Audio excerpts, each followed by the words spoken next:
কয়েকজন মুক্তিযোদ্ধা, বীর মুক্তিযোদ্ধা বিরোধী দলে আছে।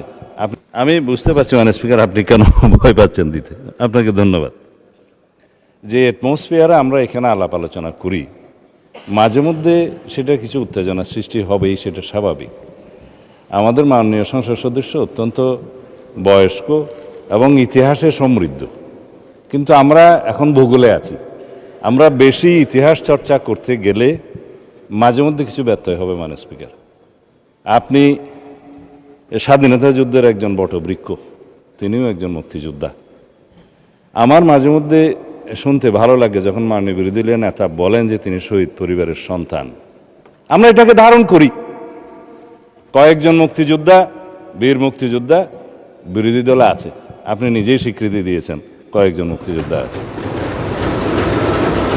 আমরা এখানে যখন জাতীয় মুক্তিযোদ্ধা কাউন্সিলের বিলটা পাশ করি, আপনার নিশ্চয়ই স্মরণে আছে বিরোধী দল কিন্তু ওয়াকআউট করে নাই, এখানেই ছিল। না ভোটও দেয় নাই, এখানেই ছিল। সম্মতি মৌনতা সম্মতির লক্ষণ হিসেবে আমরা ধরে নিয়েছি। তৎকালীন রাজনৈতিক দলের উল্লেখ করে কয়েকটি রাজনৈতিক দল, আবার উত্তেজনা হোক সেটা চায় না, নাম নেব না, তাদের মুক্তিযোদ্ধা এবং মুক্তিযুদ্ধ এই দুই ডেফিনিশনের মধ্যে অন্তর্ভুক্ত করা হয়েছে। তারা তো সেটা স্বীকৃতি দিয়েছেন মাননীয় স্পিকার, আমরা ওখানেই থাকি। সুতরাং নতুন করে আমার মনে হয় যে মুক্তিযুদ্ধের ইতিহাসের ভিত্তিতে জাতিকে আর বিভক্ত না করি।